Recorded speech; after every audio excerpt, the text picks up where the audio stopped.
Ever wonder why your code slows down as your input grows? Or stressed about coding interviews? BigO is a secret weapon to ace them. Let's break down the tech behind the questions that matter most. Welcome to Data Structures and Algorithms. I am Yash and I'm thrilled to guide you through this journey. Whether you are a beginner or looking to brush up your skills, these videos are tailored to help you succeed. We will be diving into BigO notation, various data structures like arrays, tags, linked lists, various algorithms like recursion, sorting, BFS, DFS, dynamic programming. We will also solve multiple lead code questions. I'm excited to get started with you. Let's dive into the first topic and begin the adventure. Why everybody stresses about Big O? Let's find out. In my opinion, Big O is a very important topic for a software developer. No matter what company you're working at or you're aspiring to get a job at, this is a concept that will be around for a long time and something that will make you a better developer. Many companies like Google, Microsoft, Amazon focus more on this topic in technical interviews. It helps evaluate the time and space complexity of algorithms, ensuring optimal performance. BigO enables objective comparison of different algorithms even with varying input sizes. It assesses how well an algorithm handles larger inputs, ensuring it scales efficiently.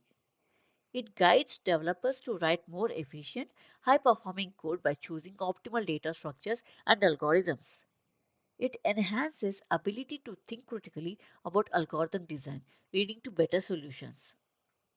So, we're going to learn more about this topic before learning about data structures. I cannot stress enough how important BigO is to get through these coding interviews. What is good code? Given enough time, any programmer can solve a problem. What matters is how efficiently one can solve a problem. Good code can be described in two parts. Readable. Is a code generally clean? Can others understand your code? Scalable. Code that can handle increasing amount of input without compromising performance. Bigger notation is the language we use to talk about how long a program runs. We can compare two algorithms using BigO to find which one is better than the other. We can measure BigO like this. This might look confusing for the ones who are looking at it for the first time. But don't worry, by the end of this video, this is going to make sense. When we talk about BigO and scalability, we simply mean when the input goes bigger and bigger, how much does the algorithm slow down by? With increasing number of elements in the input, how many more operations do we have to do? Let us write a simple code and learn how we calculate runtime of a code. Let us print odd numbers. For this example, I'm using Python. You can use any programming language you're comfortable with. I'm checking in the range of 1 to 10.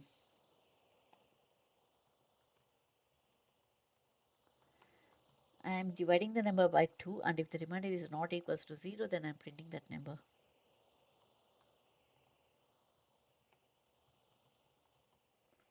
Let us run this. In this function, we have input range of 10 numbers.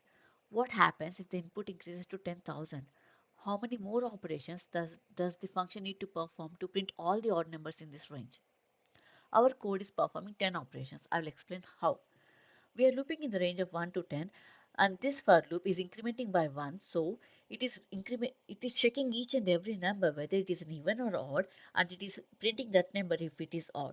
As it is checking through every number in the given range, the number of operations for this for loop is 10. When we increase the input range to 10,000, the number of operations will be 10,000. In our example, the number of operations are increasing linearly with the number of elements in the input. Hence, the time complexity is big O of n. But different functions might need different number of operations. For few functions, the number of operations can increase exponentially with growing input and may fall under this category. Can we improve our code to print odd numbers? In Python, when we give a range in for loop, we have this optional parameter called step. If this is not present, the default incremental value is 1. But when we provide an input for the step parameter, the loop will increment the value which we provide in the step parameter instead of increasing by 1. Now, if I remove this if condition and I just print it, print that number, it should still print the odd numbers. Let us run this. To check the validity of the for loop, let us run for the 20 range also. Here it is printing the odd numbers from 1 to 20 as well. So as we can see, the number of operations in this for loop has been reduced by 50% when we compare to the previous example. This example demonstrates a basic loop that prints odd numbers. However, more complex functions may require additional operations as input size increases.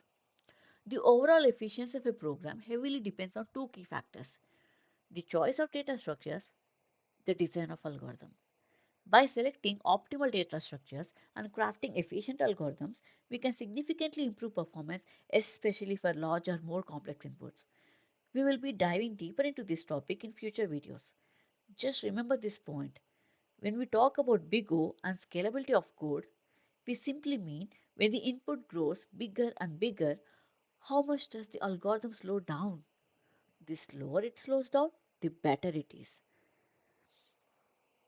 That wraps up this section. If you're finding this content helpful, don't forget to give it a thumbs up and hit the subscribe button and click the bell icon to get the notification as we upload the video. It really helps the channel and you'll stay updated with all the upcoming videos. If you have any questions, please post them in the comment section or you can send them to email as well. Thanks for watching and see you in the next video.